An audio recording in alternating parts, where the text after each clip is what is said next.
start. Hello and welcome to another episode of the Prime Premier League podcast. Tonight with myself, Big P, and Mr. Ket Spire. How are you tonight, Doctor? Good evening, sweetheart. How are you? Yeah, I'm good, thank you. So the Premier League returned, mate. How happy was you to see finally some competitive football back after the rubbish that we watched over the summer? Yeah, I mean, on the plus side, England will be back in 3 weeks. Yay! Yeah, maybe for you, but not for me. Doc, let's get into it. I'm going to start with some of the transfer business over the last couple of days. João Felix to Chelsea, interesting move for you, or is it a move that you thought, what do you think is a good move? Obviously, Chelsea had got 40 players on their books, can only register 25, and now they're adding João Felix with Conor Gallagher going the other way. Yeah, I don't understand the logic in it, mate. I don't understand why it had to be like a swap deal. It's like they wanted that other player, and then obviously that fell through. And I just don't understand what one thing's got to do with the other. I mean, unless it was Atletico Madrid sort of suggesting that they wouldn't take Gallagher unless they could get rid of a player. But I just don't understand the logic in it, mate. I mean, they've already got players that are complaining that they're not in the squad, and why they're adding to this squad where, it's like 40 into 20 or 40 into 25 just don't work as it is. So why they're adding to it it's a bizarre one for me. I mean, I don't think that Felix is the answer to their problems anyway. So I still think they need to bring in another player within a striker in any case. And I just, like I said, I just think it's a bizarre one. I don't know about you. Yeah, it's a bit of a strange one. Gallagher can't go the other way until they take one of their players. It is strange. And obviously Chelsea have got issues up front. I don't think I don't think he's a striker full stop. I don't know about you, but I don't think he's a striker full stop. But obviously he's the only man they've got. So they desperately need to add a striker. But we spoke earlier on today and you said that Chelsea are still looking to bring 2 to 3 players in, and it just sort of bewilders me a little bit because, again, as you said, they've already got 40 players on their books. You're going to make it near enough 45 players. That's enough players to sort of set out 3 sets of teams, do you know what I mean, and have leftovers. I think it's going to be 40. I think that there's going to be 3 coming in and 3 going out. I still think that obviously Gallagher's going to go out for Felix, so that puts you back to the 40 mark again. I still think Chilwell's going to be departing. I think Chalobah's going to be departing. I think Sterling's going to be departing. So I still think they're going to end up with 40, but I still think 40 is probably 15 too many, to be honest. Yeah, and on the flip side of that, what do you make of the move for Gallagher? Do you think it'll be a good move for him? Do you think it'll benefit his sort of England credentials, or just one of them? It's a move because they needed to get him off the wage bill and make the profit. I think, I don't know with regards to Gallagher. I mean, I think potentially if he goes to Atletico Madrid and he actually gets some game time, then it may strengthen his position in the squad for England that I think would have been jeopardised if he stayed at Chelsea and he wasn't playing. So I understand that mindset. I think with Gallagher, it's the case of he's got no choice really. I think that it's Champions League football. Correct me if I'm wrong. With Atletico Madrid. So yeah, I understand it, but I just think it's just a bit of a bizarre one for me. I mean, I'm very surprised that Gallagher hasn't stayed in the Premier League, but then I just can't help but think that there's not been an offer there, and it's like, is it the right offer or is it the only offer? And I think it's more of the latter. I think it's the only offer, and I think he's taking his opportunity. So I hope it works out for him, but I mean, is he going to set the world on fire out there? I doubt it. I don't think he's that type of player anyway. I've said that all along. I don't think he is a Champions League quality player. He might get away with it a little bit more in Spain, but yeah, I mean, I understand the concept in it, but it's not a transfer that excites me. I mean, I think we see the best of Gallagher when he was at Palace like 4 or 5 years ago now, and I just feel like his career's sort of a bit stagnant now. I don't feel like it's progressing, and yeah, like I said, the fact that Chelsea have decided that he's not good enough to stay in their team or whatever, I think sort of sums it up for me, you know. But I don't know what your take is on Gallagher because I know that at one point you were linked with him, but I don't know if you would have been happy with him in your team. Yeah, it might have been alright as a squad player, but I don't know. As you say, that sort of he's not a player that gets you off the edge of your seat, is he? And excites you about the way he plays. I'm surprised that it was a link with a few Premier League sides, weren't he? Spurs included. Um, I know Palace were looking at him at the beginning of the transfer window. Obviously, none of these deals materialised, and there's a reason for that. Do you know what I mean? And for me, I wish him all the best. As you say, I agree with what you said. Really, I don't think he'll make much of an impact at Atletico. He's a workhorse, but he's not one of them players that gets you off the edge of your seat and sort of you look forward to watching him play. Do you know what I mean? Yeah. So yeah, good luck to him, and I hope he gets some game time out there. But moving on to the next one, Doc. It's a bit of a weird one, this one. So Oliver Skip today signs for Leicester from Tottenham Hotspur, 20 million plus 5 million in add-ons. Do you think that's a good deal for Leicester, or do you think Spurs have pulled their trousers down? I mean, I just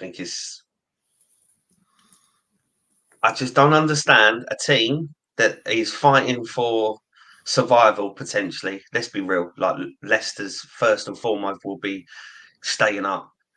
I just don't understand why they decide to go and get fringe players that are pretty much, in my opinion, rejects. You know, I think that Winks and Skip have both been found out at Spurs. Spurs don't class them as good enough for their squads, which is why they've let them go. And yet Leicester feel like they're going to be good enough to compete against all the rest. And I just think they're average footballers. I feel like they're championship players. Um, maybe at the bottom of the Premier League, so maybe they have found their level. But I just think that they're both going to find themselves playing in the Championship again next year. So it is what it is, regardless of what you say. Unless they are smart and they put a clause in their contract of if we get relegated, then I can go. Then that means they'll be on the move again. If not, I think they're going to find themselves playing in the Championship next year. So I just don't see the logic in it. I mean, I just don't see why these players are making this move, and I also don't see where Skip fits in that Leicester team either. To be honest, £20 million. I don't. I'm looking at this game right now, and is he going to replace Winks? Because he's not going to. He's not going to replace him, did he? So where's he going? I just find it a bit bizarre. I think it's a lot of money to spend on a player that isn't going to improve your starting 11. Yeah, for me, I think Harry Winks has been the sort of player that Leicester have needed tonight. He's really impressed me tonight when he's been on the ball, distributing passes. And for me, Skip goes in there as a squad player, mate. He's not going to put. Indeed, the old Winks get injured. They've got someone to come in, but that's as far as it goes for me with Skip. I actually think Winks is a better player than Skip anyway. So, yeah. Interesting times, eh? I Obviously, just there's still don't what? think that when you've got financial fair play hanging over your head and potential point deductions, I just don't think that they're in a position where they can be having £20 million players like as squad players. I think that that's the sort of the mark that you look at for like a mid-table team. And I think players need to know their role. Your squad. The trouble is if you do get relegated, you've got all of these players on big wages sitting there, and I just don't see the logic in it myself. For me, they should have bought a couple of youngsters and added a couple of numbers and taken them on loan. But to fork out that sort of money, I think it's too much for Leicester. But maybe I'm wrong, but that's my opinion. Yeah, I agree. And they desperately need a striker as well. So that's another club that have overspent in the middle of the park and sort of need a striker.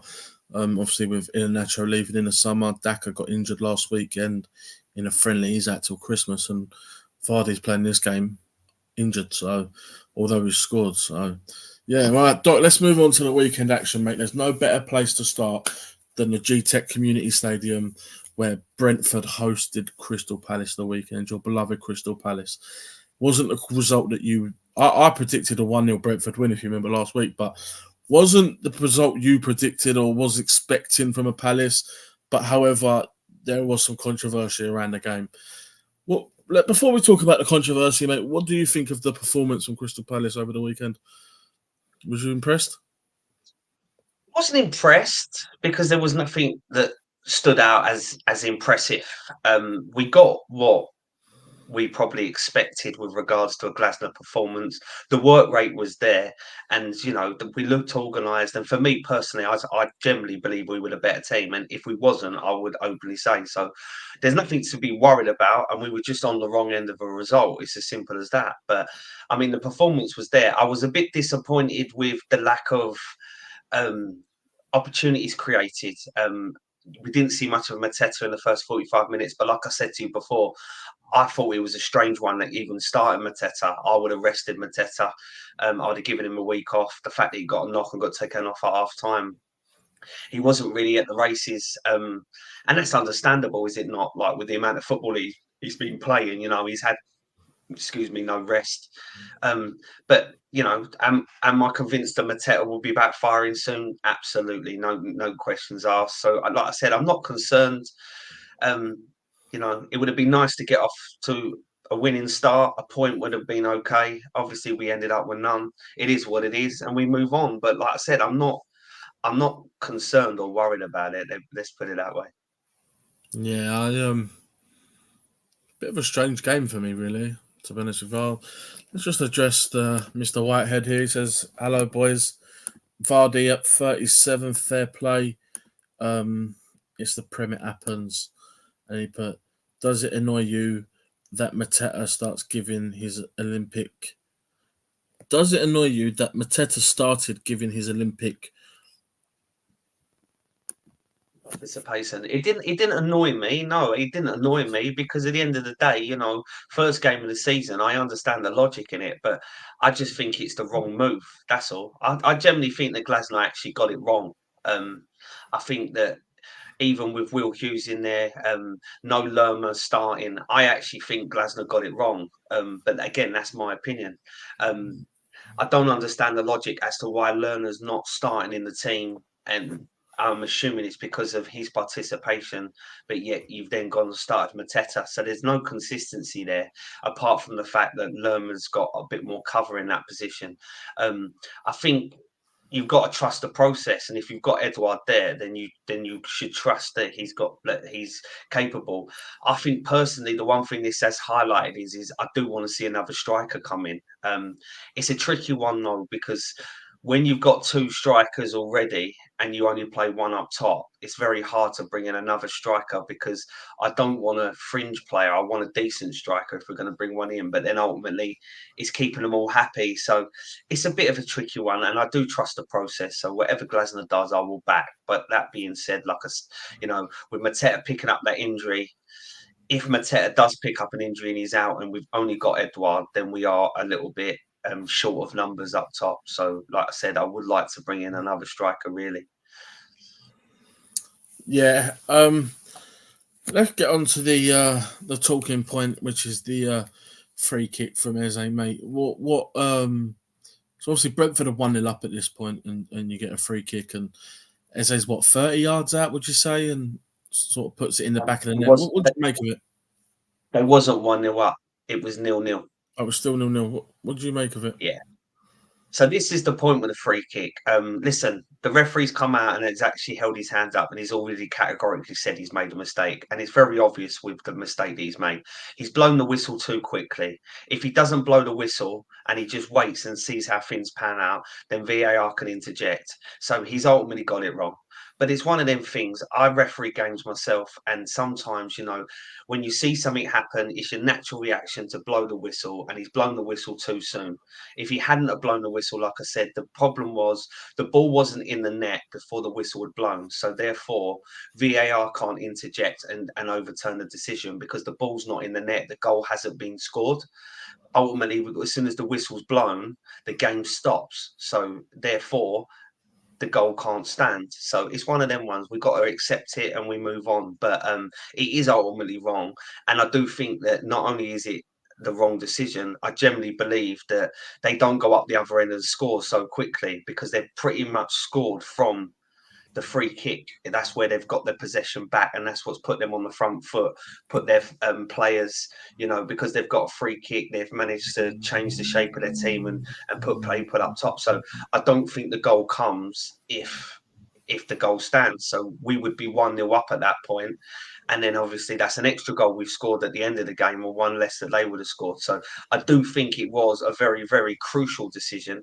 And I do think that it has ultimately cost us not just 1 point, but 3 points. But like I said, it is what it is. And, the referee's made a mistake. He's a human being. He's blown the whistle too soon. He's admitted it. And that's all you can ask. There's no point of crying over spilt milk.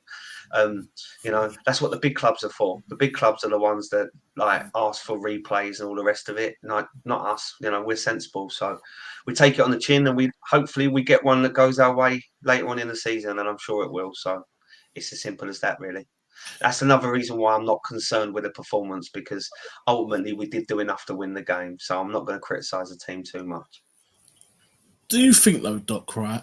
So the free kick's been whipped in. The referee's blown. It's gone in the back of the net via the post.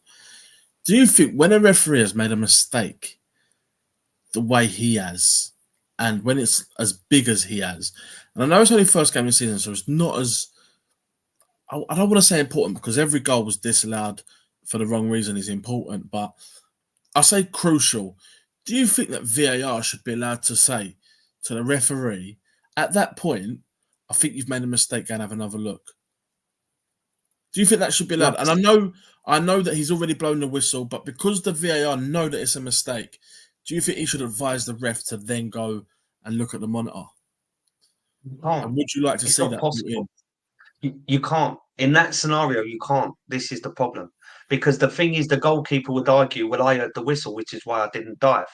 So you can't. The only way you can do that is if the referee doesn't blow the whistle. The minute the referee blows the whistle, there's nothing anyone can do to take the game back. The whistle is done. So this is the problem with VAR. VAR only works in certain scenarios, and in that scenario, VARs can't help. But listen, I'm of an age. I'm 41 years of age. I'm of an age where football used to be run by a human being in the middle, and he used to have two linesmen, and that's it. He didn't even have a fourth official, and they used to get it wrong a lot. So it's quite ironic that a lot of people say, I want VAR out, I want referees to make decisions. Well, the mistake would have happened whatever way you look at it. The only thing I would say is all of the naive people on social media that keep saying, oh, VAR got that wrong, they should have interjected. It's an uneducated decision to say VAR could interject. Like I've just explained, VAR could not interject because it wasn't a wrong decision.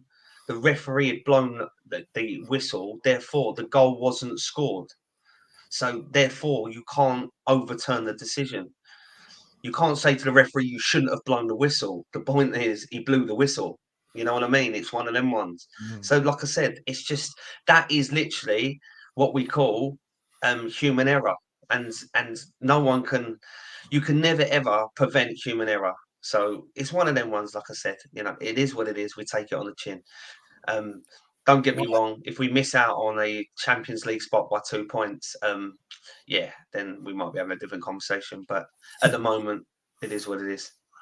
Whitehair says, do you think Glasner will look back to Frankfurt for a player, potentially a striker?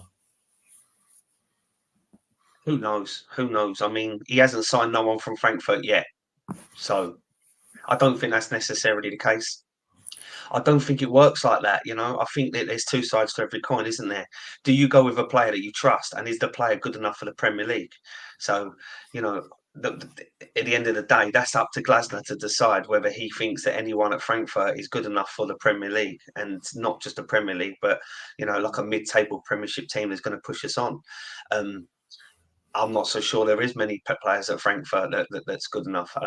But again, I don't really follow Frankfurt that much, so who knows? But I don't really care where these players come from, as long as, we get the players that we want. The one thing I would say is I doubt that Glasner will be able to sign the players, because that's not his role. It's Freeman that signs the players. So Glasner can suggest a player from Frankfurt and Freeman will go and have a look at him. But if Freeman don't think he fits the bill, then he won't get signed because we're not that club. Freeman does all of our business. Hence the fact that Walton and Muniz that were signed in January, they were signed because they were players that could play the way that Glasner was going to play when he came in at the end of the season before Roy Hodgson was ill.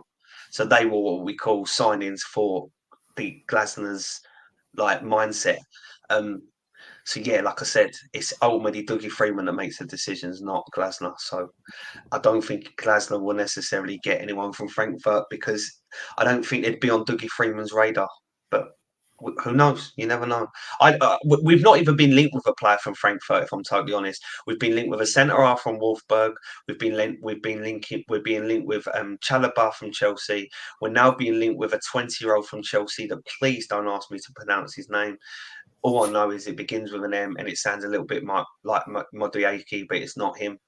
Um, and then we're also being linked with Saha, and it wouldn't surprise me if Saha rocks up on the door late in the transfer window as a way of trying to lift like the whole place. So they're the ones that we're being linked with. There's no Frankfurt yet, and there's no goalkeeper. There's no striker. We'll touch a bit more on Palace in a little while. Let's move on to the 4:30 game now, which was obviously City v Chelsea. I don't know if anyone see this, but did you see the Chelsea team bus that arrived, Doc, on Sunday? Did you see the bus? Looks like a bit like this. Yeah, that's the one. Yeah. Yeah, I don't know how that got into Stamford Bridge, but anyway, evening Cam, how are you, mate? Already we've got our first laughing faces at Spurs, so it's always a good sign. But the game's not over yet. But yeah, that was the Chelsea team bus that arrived on Sunday to the Stamford Bridge with their 95 players. But anyway, moving on to the game, what did you make of it, Doc? Did you think Chelsea were good, or do you think Man City let them off the hook a little bit? I know it's first game of the season, but sort of you want to start with that momentum, don't you? I think there's two sides to the story. I think that Manchester City was quite weakened, wasn't they? Let's be honest. No Rodri, no Foden, making changes, and obviously their main man, other than Haaland's, has departed for Atletico. So it was a weakened Manchester City. Let's be honest. But I mean, I still think that City should be more than capable of beating the likes of Chelsea quite convincingly, and I don't think they did. I think that the game itself was not one-sided. I think Chelsea was in the game. Let's be honest, it was still 1-0 after 85 minutes. And I think Chelsea can take a lot of positives out of the game. I think it shows Chelsea what they need to do to compete with the big boys again.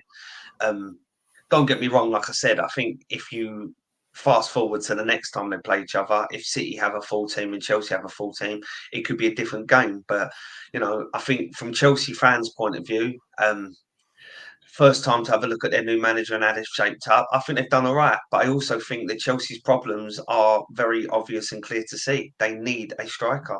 Jackson is not that guy. The amount of chances where they've put Jackson through clear as a whistle, 1-on-1, and it hasn't resulted in a goal, it shows me and validates what I've said all along that Jackson is not a striker. He's not comfortable in front of goal. He panics. He looks around. He stops. He's not a natural finisher, and he plays on the wing for his country. So I think Chelsea need to bring a striker in so Jackson can go into his natural position, and I think Chelsea will be a better team for it. And I think the sooner they do it, the better. Because, like I said, the most ironic thing with Chelsea is they've got a striker that fits the bill, and obviously I appreciate why he's not playing. But if you put Lukaku in that centre forward role and you put Jackson out on the left, then I honestly think Lukaku gets you 20 goals a season in that Chelsea team. Really? We've already touched on, obviously, they've just signed, João Felix is having his medical tomorrow. We've touched on it. Where do you see him fitting into this Chelsea side? Do you see him I'm sorry? João Felix? Do you think he plays week in, week out, or do you think he's a squad player at best? Like, where do you see him sort of fitting in? Because he's got a lot of players. I generally have no idea. This is the problem. This is the problem with Chelsea. They keep making signings, and I don't see where they fit in. I mean, they've got Lavia that was out for most of last season, which is he was a new signing there.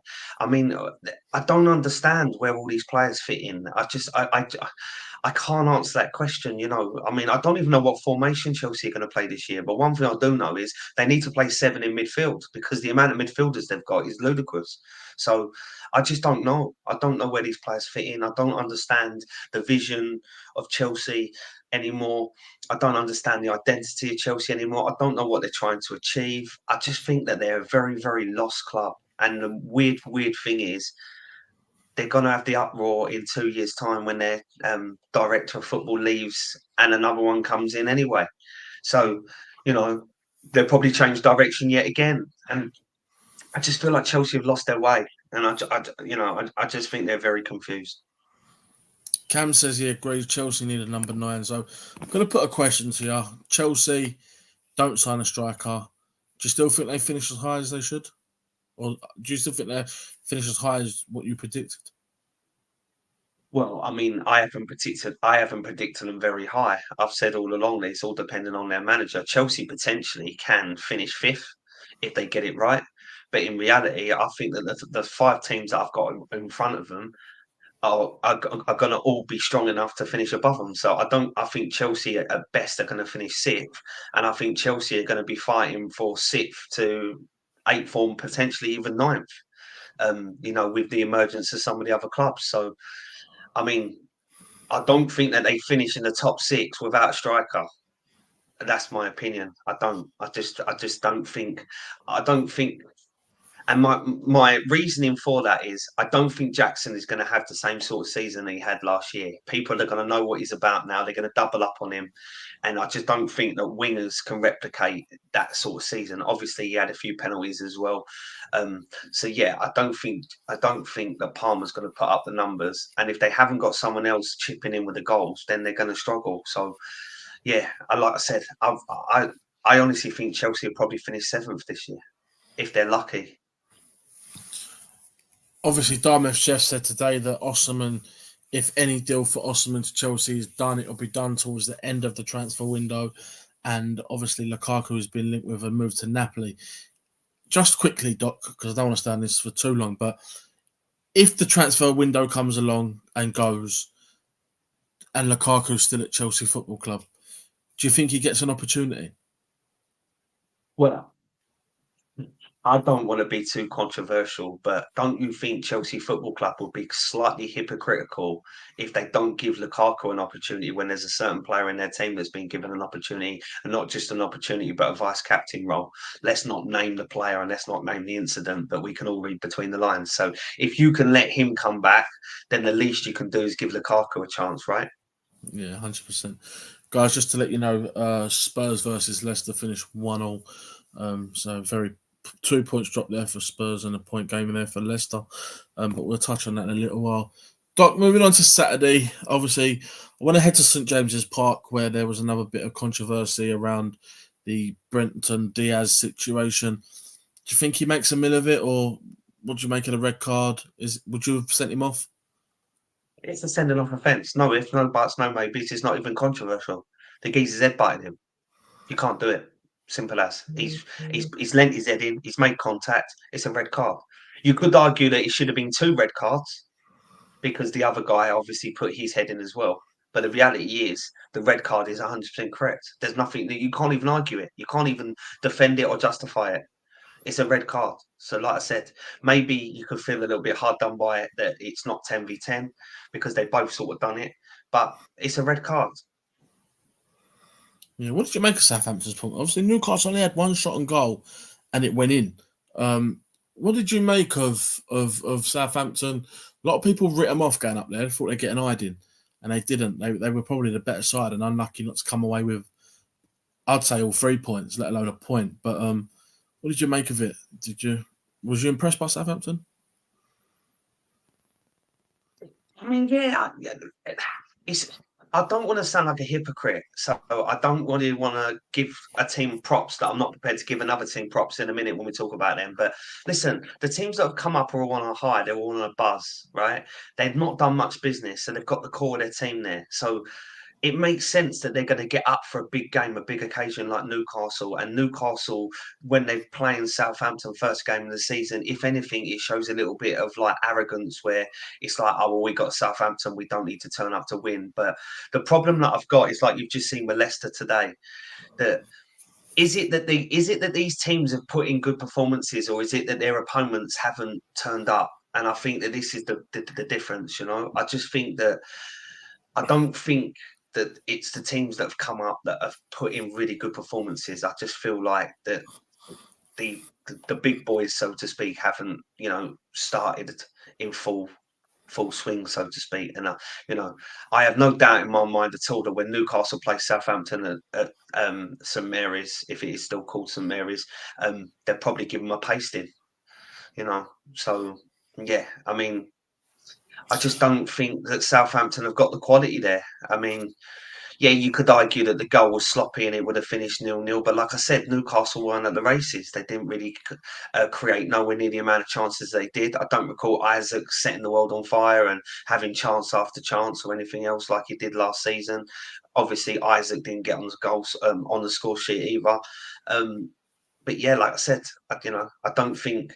I think the problem that you've got is clubs like Southampton could read too much into this now and think, oh yeah, well look, we've competed with Newcastle; they're a top six team, so we can now compete with anyone. And I just think it's a dangerous game to play. But we shall see. I don't really want to judge any team after one game because no one. I don't think anyone looked particularly good this weekend. If I'm honest, no one really impressed me.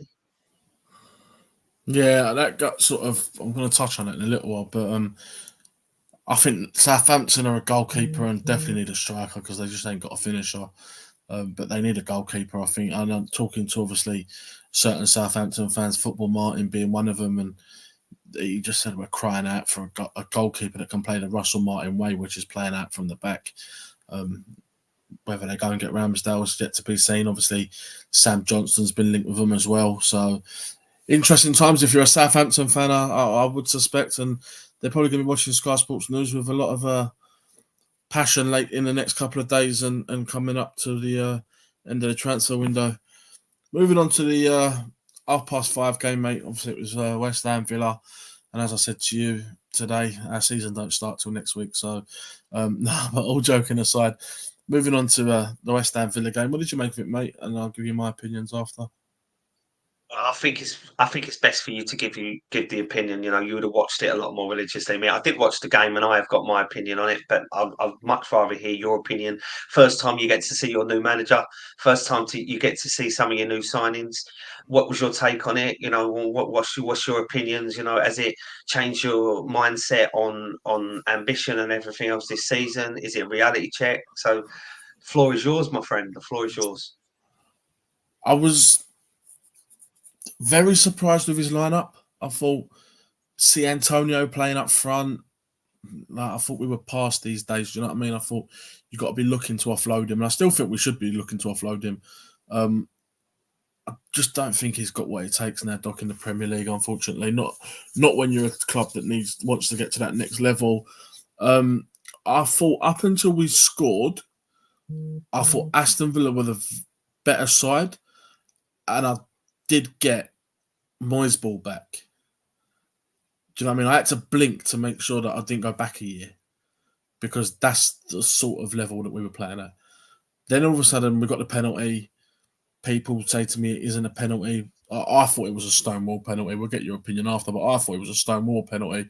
If I'm honest, I don't think you can wrap your legs around a midfielder or striker and not expect him to go down and not get a penalty for it. We scored the penalty and we looked like we were going to go push on. For me, to have £130 million worth of new players sitting on the bench, arguably our bench was better than our starting 11. Now, he come out and made 0 substitutions at half time. I would have probably pulled on Antonio, put on Fulkrug, and maybe pulled off Souček and pushed Paqueta back and played Somerville out wide. But then people would say that we were lucky not to be 2-3-0 down at half time. They score their goal, which was poor marking by Antonio, just lets the geezer run off of him. Leon Bailey hits the post after rounding the goalkeeper. John McGinn misses a chance that just goes wide of the post, literally just wide.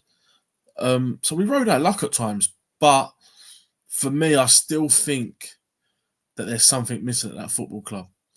And I just don't know what it is. Defensively, we looked horrendous.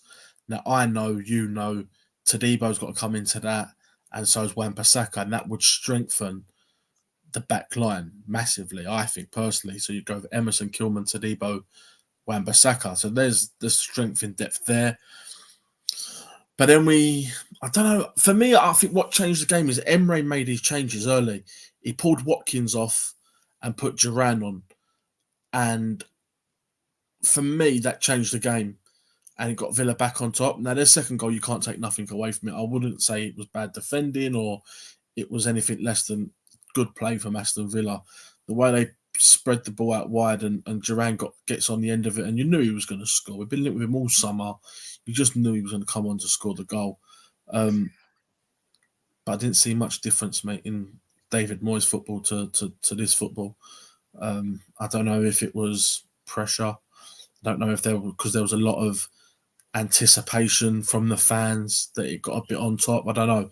Maybe the game away from home would have suited us a bit better. I don't know. I just don't know. But I think for the weekend, you'll see a lot more. I think there'll be a few changes, but we'll touch on that towards the end.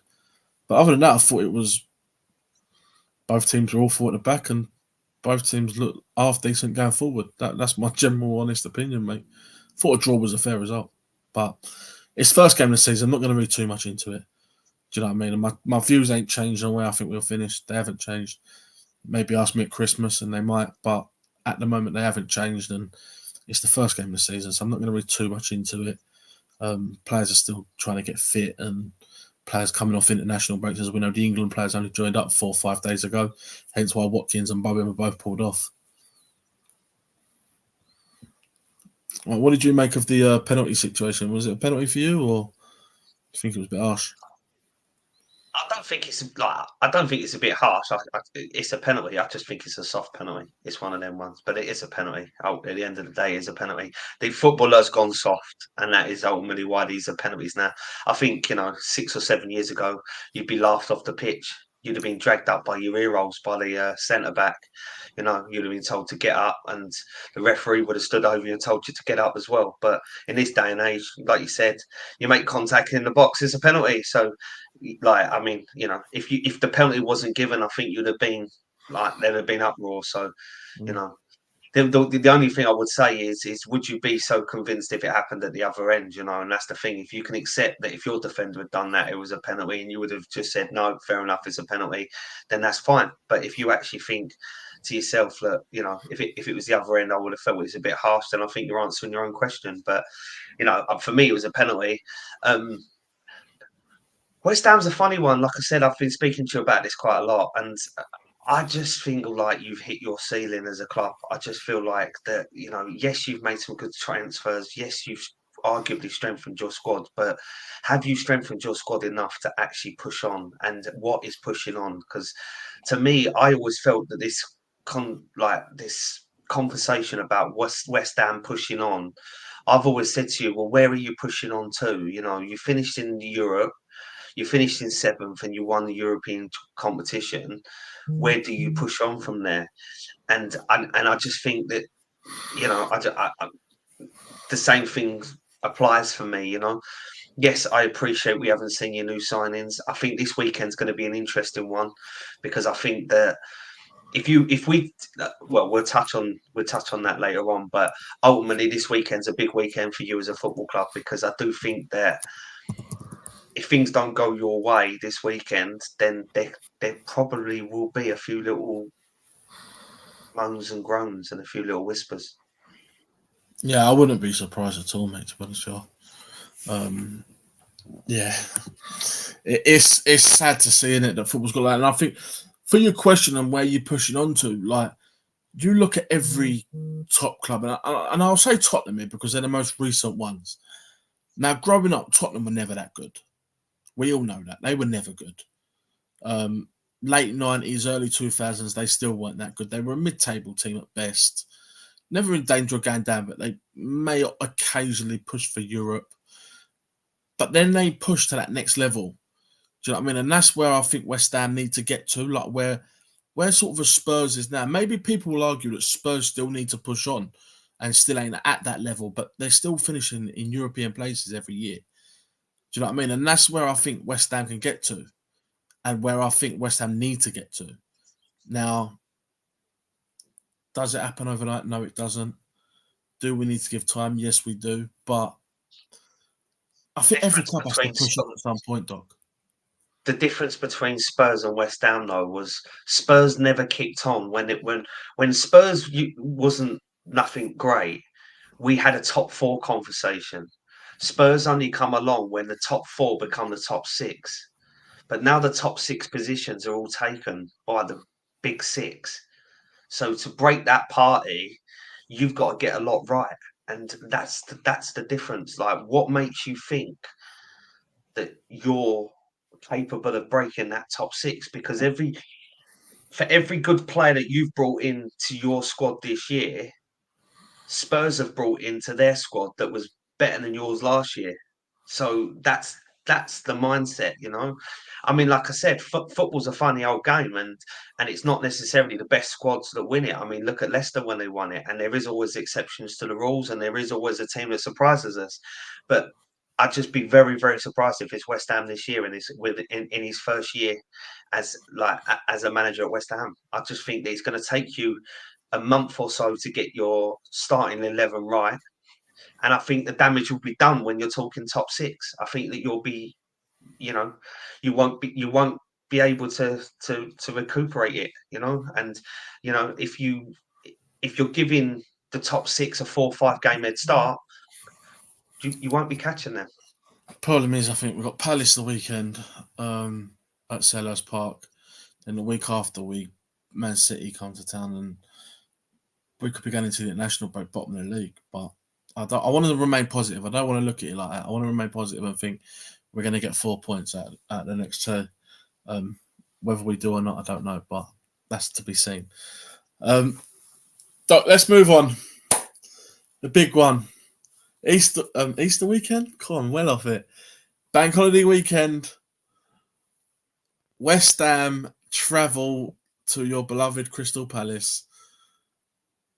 What are you making of that game, and how do you expect Palace to sort of set up and play? I think you'll know what you'll get from Palace. I don't think that there'll be any surprises. We'll probably start with pretty much the same starting 11 that we started with this week, subject to the fact that obviously if Guihi's still with us or not. So I think you'll know what you'll get with Palace with regards to the starting 11. I think the biggest question is what you're going to get from West Ham.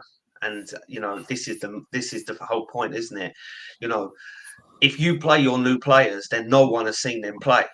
As in, you can't scout them and you don't know what they're going to do. So I think it's all to do with what West Ham bring to the table and how quickly that they buy into this manager.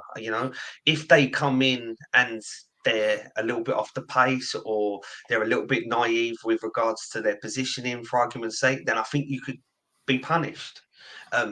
If you get it right, then you could surprise us.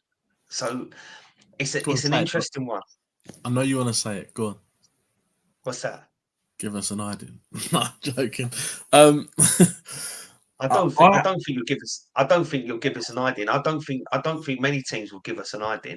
Um, I just don't think that Glasner's that naive to be given ideas. I think that he makes formation changes throughout the game, like you see at the weekend. So I don't think you'll give us a hiding. But ultimately, yeah, I mean, could you beat us? Of course you could.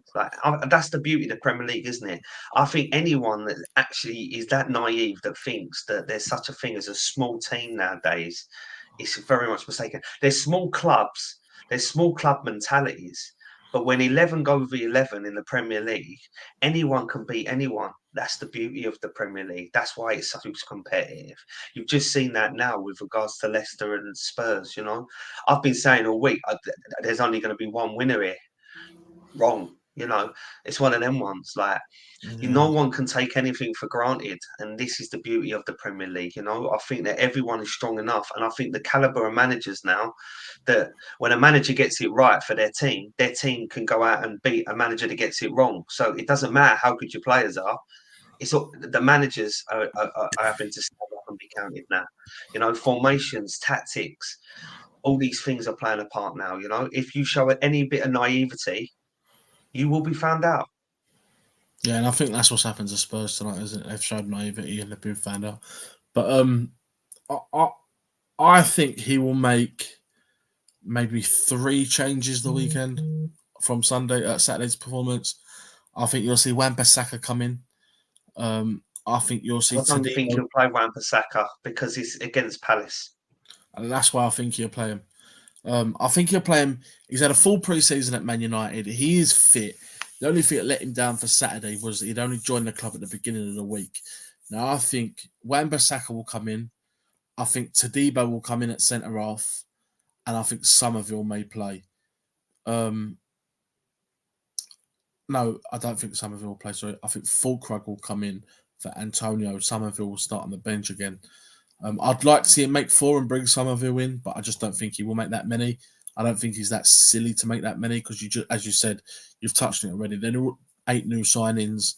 You can't just expect them to click. And obviously, with the City the weekend after, we probably do need a result at Selhurst Park, whether it's a draw or a win. I'd like to think we'd get the win, but again, Selhurst Park's going to be a tough place to go for a lot of clubs this year. With the end you had last season there, you got some big results and some big scalps at home, didn't you? So, do you know what? Would I take a point now? If you offered it to me, I probably would, mate. Yes, but I do think we can go there and get all 3 points as well. But I think it's set up as an entertaining game. I think with both teams losing the weekend, I think it's set up for an entertaining game. I really do. I totally agree. Like I said, I mean, I think there'd be goals in it. It Yeah, I wouldn't do. surprise me if it was like a 2-all draw. I think we've got a terrible habit of drawing games, us, Yeah. anyway. I know that the last few, um, but like I said, it really does depend on how you set up. I think if you come at us and you give us an opportunity, we can put you to the sword like we did last season.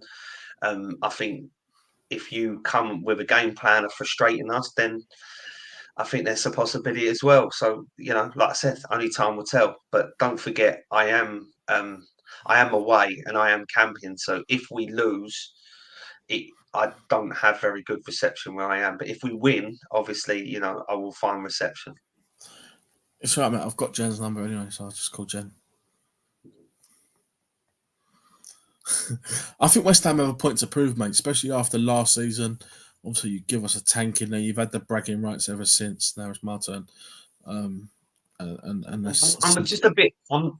The only thing I'm not happy with is how quick the game has come. Like, as in second game in, I think it's sort of. I think it's. I think it's a shame. yeah, it's one of these games where you want to see it around Christmas time, don't you? Like everyone's in their full flow. Like everyone's probably at the top level. Do you know what I mean? Not like right on top of Christmas, but like around the late November, early December time. Yeah. It'd probably be a good game for Halloween, I think. To be fair. I think we will be playing each other the second time roughly then, won't we?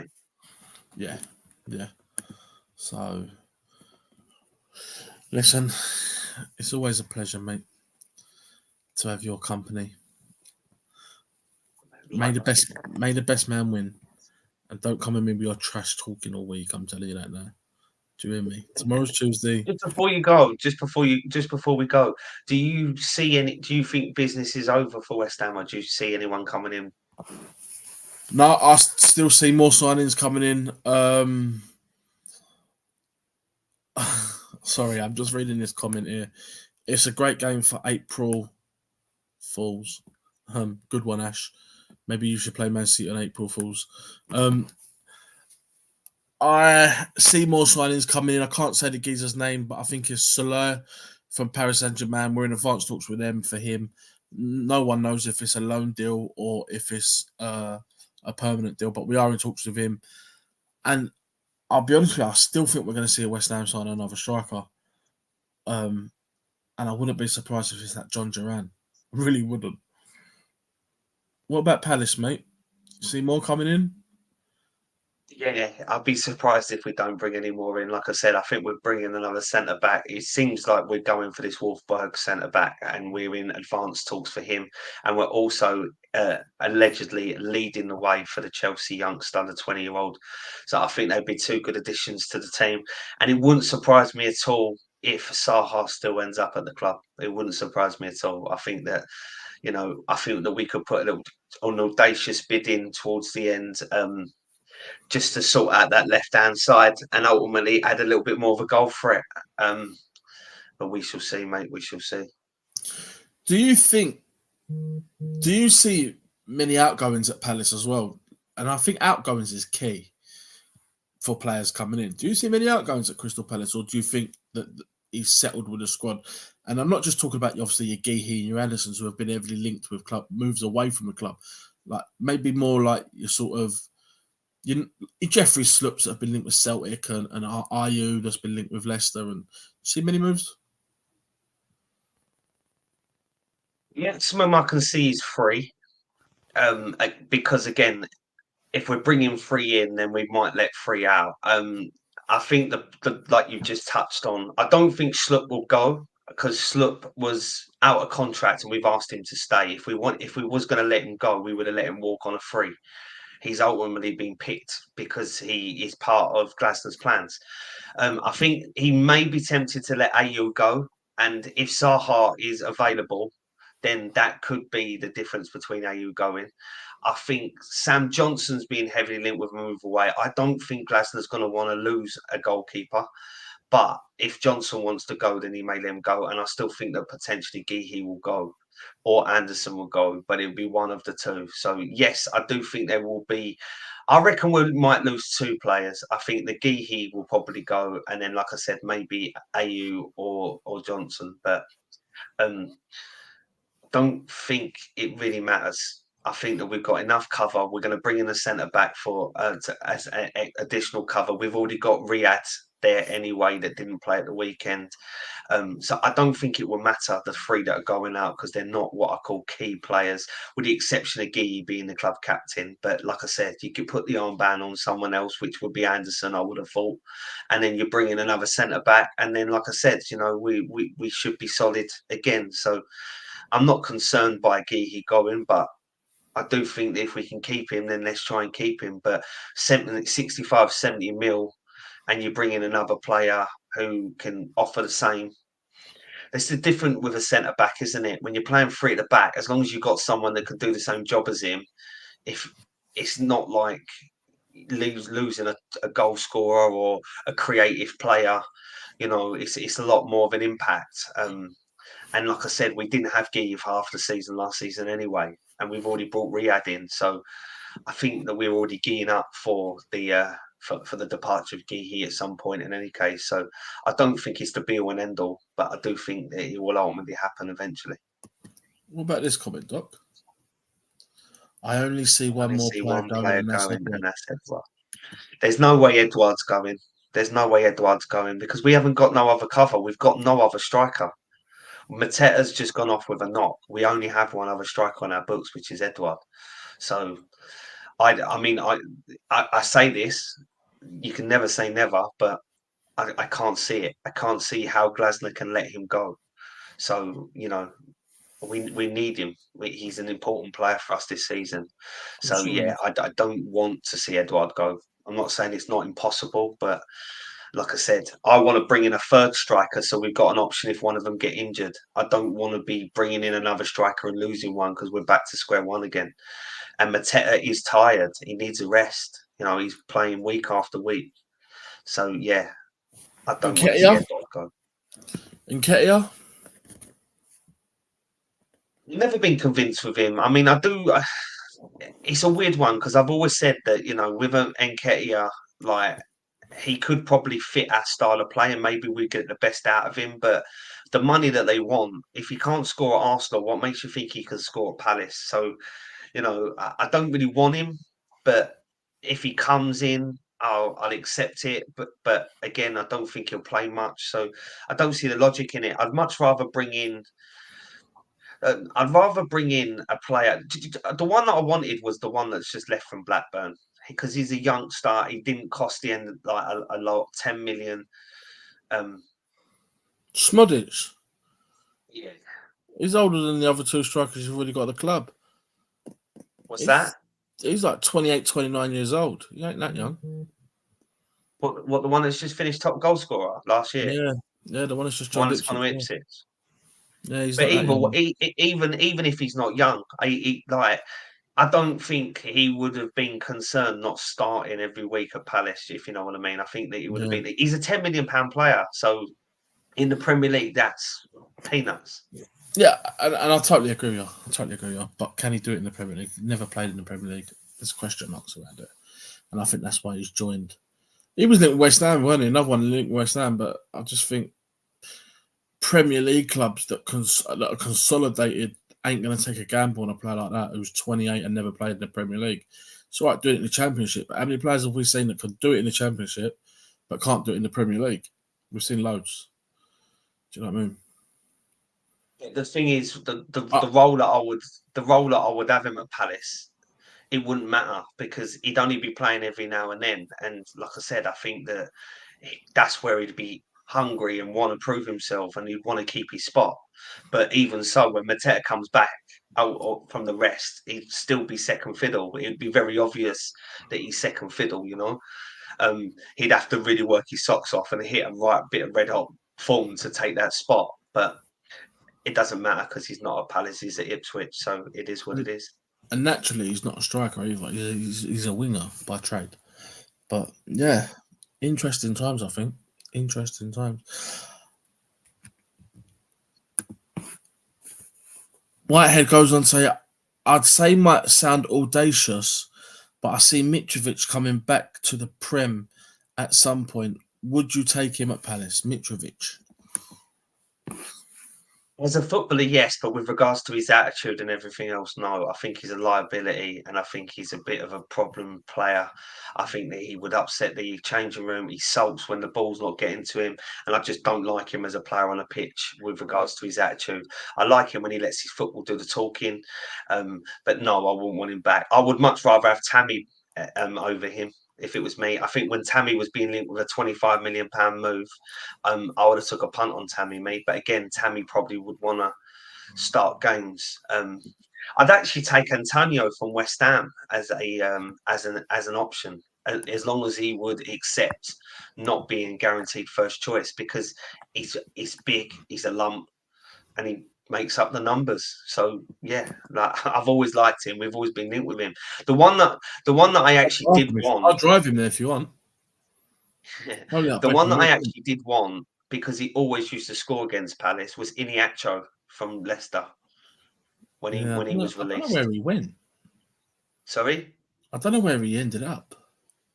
he's gone abroad. Oh, is he? I think Yeah, he's Mitrovic gone is abroad, past but it he's anyway. old.